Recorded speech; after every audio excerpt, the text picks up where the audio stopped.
Hi there, my name is Louis, and I'm going to be discussing today some of the top challenges which I faced on my exciting adventure studying abroad, and also how I tried to overcome them and some tips that I got along the way. So, just for reference, I came from the University of Glasgow and I went to Maastricht in the Netherlands for a 1 year study abroad, and I was lucky enough that that was still within the UK's Erasmus period, so I also got some support from Erasmus.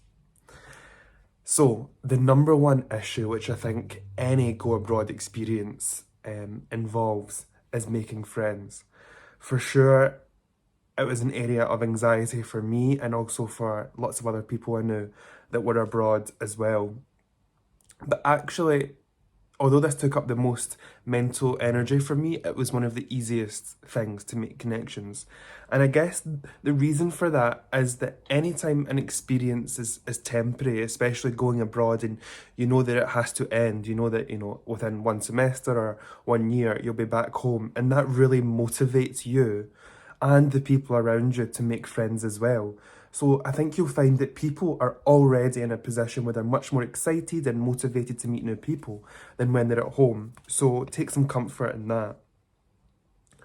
Also, I think it's difficult, especially if, like me, you go to a very international institution.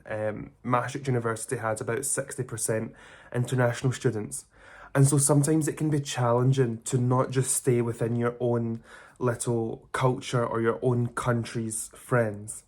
And so I think it's really important, to meet cool people from your own country is really nice because also you've got higher chances of seeing them again in the future. But try and push yourself further than that. And also, when you see a group of friends who are all from one nationality, don't be scared to approach them, to ask them about that. You can use the nationality as a conversation starter. But just try and look beyond national cliques because I think that can be one pitfall. It's also, I think, really helpful to try and learn some of the language of the country you're visiting. Of course, it's good for your own development, and I think it's more difficult in countries where the English is excellent, like for example in the Netherlands, where almost everyone speaks fluent English. But even if you can fluently speak the language, for example, I could not fluently speak Dutch, I could still demonstrate to Dutch people that I cared about their culture, that I was trying to make an effort to integrate, and that I wasn't just looking for other internationals, but that I was also really willing and excited to make friends with people from the country I was visiting.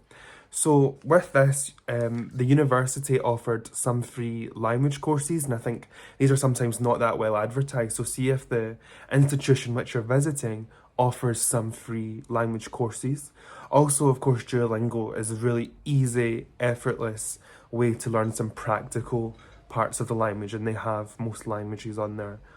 If you're in any European country, and not just a European Union country, this also applies for the UK, but have a look at the Erasmus Student Network. It's the largest student network charity in the world, and it's for anyone, whether you're on an Erasmus exchange or whether you're just internationally minded, even if you're in your own country. And it's an organisation where you can meet other internationally minded people, and they host so many different events, but sometimes they're not so well advertised by the university. So have a look and see if there's a ESN or Erasmus Student Network section in the place where you're visiting. Even when I came back home to Glasgow in Scotland, I joined my local section. So the next top challenge for me was certainly money. And this again was one that I'd sort of predicted a little bit beforehand. But the biggest thing, with any experience living abroad, I think is housing, housing, housing. You need to get onto the housing market and have a look at what you can rent a lot in advance. As soon as your offer is secured for a traineeship or for a study abroad, you need to go and look at what the market is like. And there's different options, of course. I think it's best, if it's possible, if your institution has some sort of housing, like halls, I would say, in the UK, or if there's private halls, private student accommodation, or just normal accommodation with flatmates. And I ended up leaving it a little bit late, and so I had actually a roommate. So I was sleeping in the same room with another exchanger. And so that was difficult, but at the same time, it became a really nice way to make a great friend.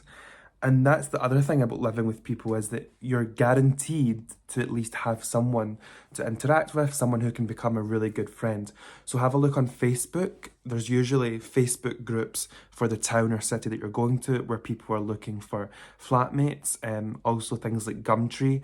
But Facebook is where predominantly things are advertised for me. Also, it's a good idea as soon as you've got any offers secured to email and speak to the institution that you're visiting to see what they suggest. And also, if there's any student societies or student representative councils for the institution you're visiting to see how to avoid scams, because international students are really vulnerable to housing scams, especially because they're not in the country, they don't know how the renting laws work, and they cannot visit properties before they agree to them. So make sure not send money, as much as it's a big source of anxiety. Make sure to not send money to anyone until you know that it's a legit offer. Of course, budgeting in advance can be really helpful, taking into consideration any currency conversion expenses and also whether your money is going to get you more or less and the cost of living in that place as well. So it's really important to see where your finance is coming from and try to budget as much as possible. It's also a really nice idea if you have the time um, to get a job abroad. And I actually got a job with, it's called Thuisbezorg, which is the Just Eat for the Netherlands.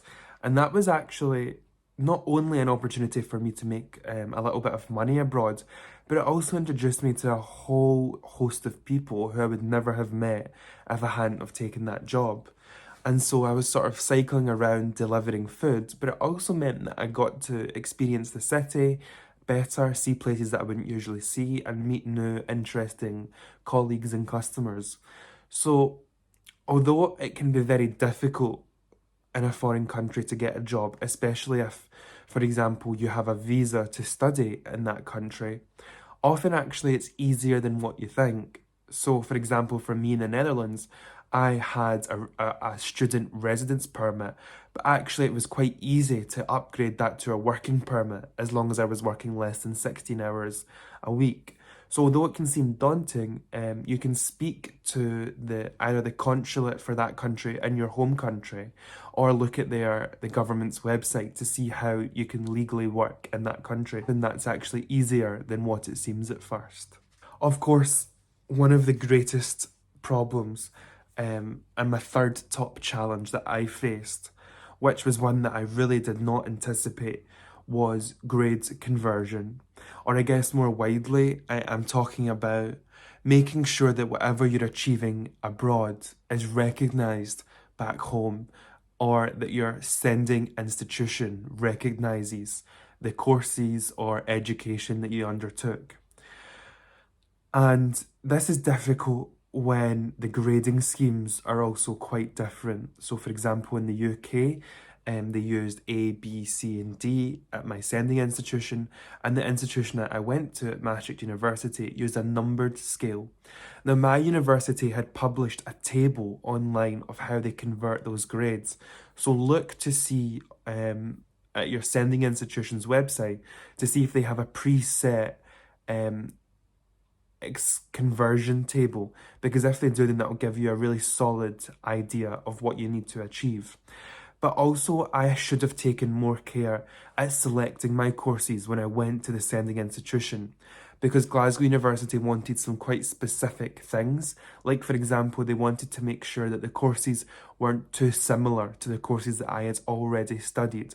So make sure that you're giving enough time to the selection of your courses, because what you don't want is to return and have additional work back home, or to find that your grades or courses are not sufficient for what you need to progress. My top takeaways then are: make friends, push yourself out of your comfort zone. Don't just stick with your own nationality and learn a little bit of the language. Be careful with money, budget beforehand, and look at houses as soon as you get the opportunity. And also, on that, be prepared to have a different living situation than what you might have expected. For example, I had a roommate living with someone, and it actually became a really fruitful and lovely experience. So be optimistic about different ways of living as well. And finally, take the utmost care with what your sending institution requires of you in terms of academics, qualifications, or courses. And good luck.